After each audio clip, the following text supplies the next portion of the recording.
এখন আমি কুমিল্লা বোর্ড 2024 সালের প্রশ্ন নিয়ে আলোচনা করব। এখানে উদ্দীপকে দেওয়া আছে সামিয়া ও স্নেহা প্রত্যেকে আলাদাভাবে যথাক্রমে 22 মেগা ইলেকট্রন ভোল্ট এবং 25 মেগা ইলেকট্রন ভোল্ট শক্তি প্রয়োগ করে হিলিয়াম নিউক্লিয়াস ভেঙে প্রোটন ও নিউট্রনে পরিণত করার চেষ্টা করলো। প্রোটনের ভর অর্থাৎ এমপি সমান সমান দেওয়া আছে 1.00758 AMU এবং নিউটনের ভর অর্থাৎ এমএন সমান সমান দেওয়া আছে 1.00894 AMU এবং হিলিয়াম নিউক্লিয়াসের ভর দেওয়া আছে 4.00389 AMU। গ নং প্রশ্ন লেখা আছে হিলিয়ামের ভর ত্রুটি বের করো এবং ঘ নং প্রশ্ন দেওয়া আছে সামিয়া অথবা স্নেহা হিলিয়াম নিউক্লিয়াস ভাঙতে সক্ষম হবে কি না গাণিতিকভাবে ব্যাখ্যা করো। এখন আমি গ নং প্রশ্নের সমাধান করব। গ নং প্রশ্নের উত্তর, যেহেতু গ নং প্রশ্নে হিলিয়ামের ভর ত্রুটি বের করতে বলা হয়েছে, সুতরাং সূত্র অনুসারে লেখা যায়, আমরা জানি হিলিয়ামের ভর ত্রুটি অর্থাৎ ডেল্টা এম সমান সমান Z MP plus N M N minus M nucleus. এখানে জেড হচ্ছে প্রোটন সংখ্যা এবং এমপি হচ্ছে প্রোটনের ভর, এন হচ্ছে নিউট্রন সংখ্যা, এম এন হচ্ছে নিউট্রনের ভর, এম নিউক্লিয়াস হচ্ছে হিলিয়াম নিউক্লিয়াসের ভর। এখানে একটু খেয়াল করুন, হিলিয়ামের প্রোটন সংখ্যা হচ্ছে 2 এবং ভর সংখ্যা হচ্ছে 4। সুতরাং লেখা যায় প্রোটন সংখ্যা অর্থাৎ জেড সমান সমান 2 এবং নিউট্রন সংখ্যা অর্থাৎ এন সমান সমান লেখা যায়, এখানে ভর সংখ্যা হচ্ছে 4, প্রোটনের সংখ্যা হচ্ছে 2, কাজেই 4 থেকে 2 বাদ দিলে নিউট্রন সংখ্যা পাবো। কাজেই 4 - 2 সমান সমান 2 এবং প্রোটনের ভর উদ্দীপকে দেওয়া আছে 1.00758 AMU এবং নিউটনের ভর উদ্দীপকে দেওয়া আছে 1.00894 AMU এবং নিউক্লিয়াসের ভর উদ্দীপকে দেওয়া আছে 4.00389 AMU এবং ভর ত্রুটি অর্থাৎ ডেল্টা এম সমান সমান আমাদের নির্ণয় করতে হবে। সুতরাং লেখা যায়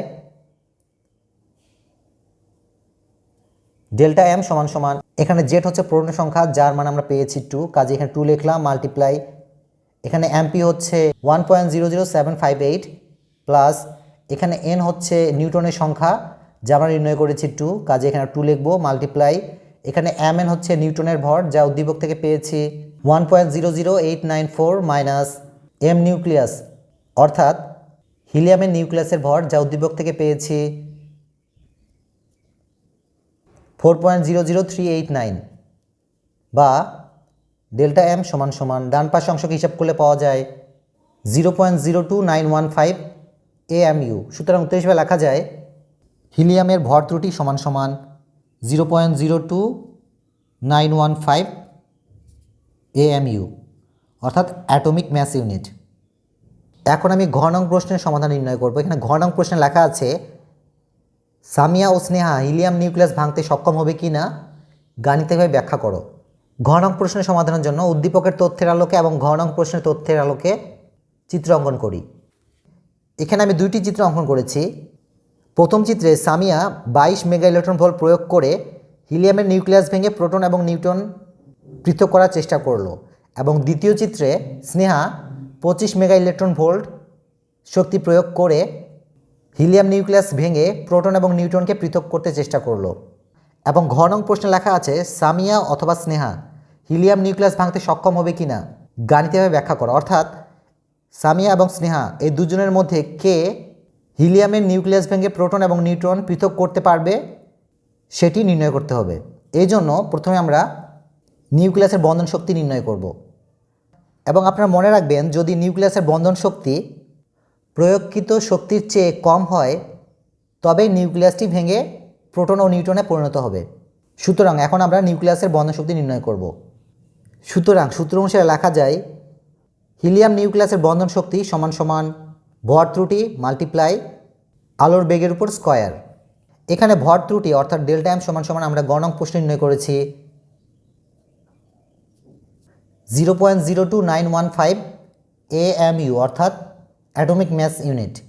এখন আমরা এই ভর ত্রুটির AMU মানটিকে কেজিতে কনভার্ট করব। এই জন্য